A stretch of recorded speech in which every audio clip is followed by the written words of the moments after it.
మెదక్ జిల్లా నర్సాపూర్ నలంద విద్యాలయంలో NDD programme నిర్వహించారు. ఈ సందర్భంగా Reddipalli sub centre Narsapur APHC Reddipalli వైద్య సిబ్బంది డాక్టర్ సాయి దీప్తి ఆధ్వర్యంలో health assistant Nirmala, B Balamani, CHO Salubai, Venkateswararao, Asha వర్కర్లు పాల్గొని విద్యార్థులకు నట్టల టాబ్లెట్లు వేశారు. ఈ కార్యక్రమంలో ప్రధాన ఆచార్యులు, వారితో పాటు ఆచార్యులు పాల్గొన్నారు. డాక్టర్ సాయి దీప్తి ఈ టాబ్లెట్ల వలన విద్యార్థులకు జరిగే ఉపయోగాన్ని చక్కగా వివరించారు.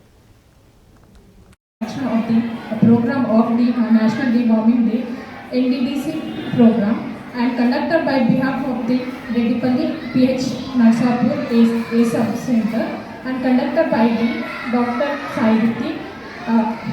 She is the Dr. Sai Dipti and she is the Balamani and she is the Nirmala.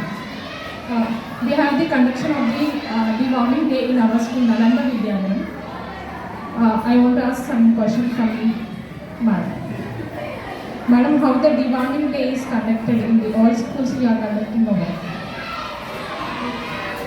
Yeah, we are conducting it in all the schools, both government, aided and private, which come under the area of our sub-center.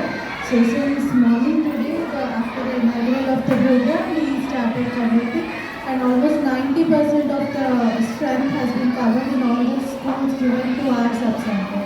And this is one of the schools where we have visited and we have completed administering the program to all the students who are present here today.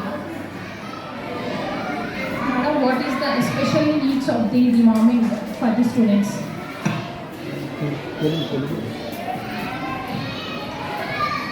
ప్రతి సంవత్సరం 6 నెలలకు ఒకసారి అండి, 7 ఏళ్ల వయసు నుంచి 19 ఏళ్ల వయసు వరకు ఉన్న వాళ్ళందరికీ సెంట్రల్ గవర్నమెంట్ నామ్స్ ప్రకారం ఏడాదికి 2 సార్లు డివార్మింగ్ చేయాల్సి ఉంటుంది. అది ప్రోటోకాల్. దేనికోసం అంటే చాలామంది రోజుల్లో హైజీనిక్గా ఉంటున్నారు, కానీ కొన్ని సందర్భాల్లో కరెక్ట్గా చేతులు హైజీనిక్గా వాష్ చేసుకోకపోవడం, కొంతమంది పిల్లలకి సున్నం బలపాలని తినే అలవాటు, చెప్పులు లేకుండా కింద బేర్ ఫుట్తో నడుస్తుండడం వల్ల సాయిల్ బాన్ ఇన్ఫెక్షన్స్ ఏమైనా పాదాల నుంచి ఒంట్లోకి చేరడం. సో అలాంటి వాటి వల్ల ఏమవుతాయంటే కొన్ని రకాల పురుగులు, ముడి పురుగులు లాంటివి మన జీర్ణాశయంలోకి రావడం మొదలవుతుంది.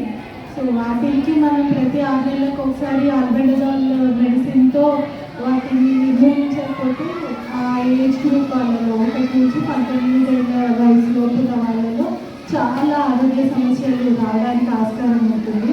అంటే పిల్లల మొదట ఆకలి తగ్గిపోవడం, పిల్లలు బలహీనంగా అవడం, రక్తహీనత రావడం, రోజు చేసే పనులు కూడా యాక్టివ్గా చేసుకోలేకపోవడం, తొందరగా నీళ్ళ పడిపోవడం, ఇలాంటి లక్షణాలన్నీ ఉంటాయండి.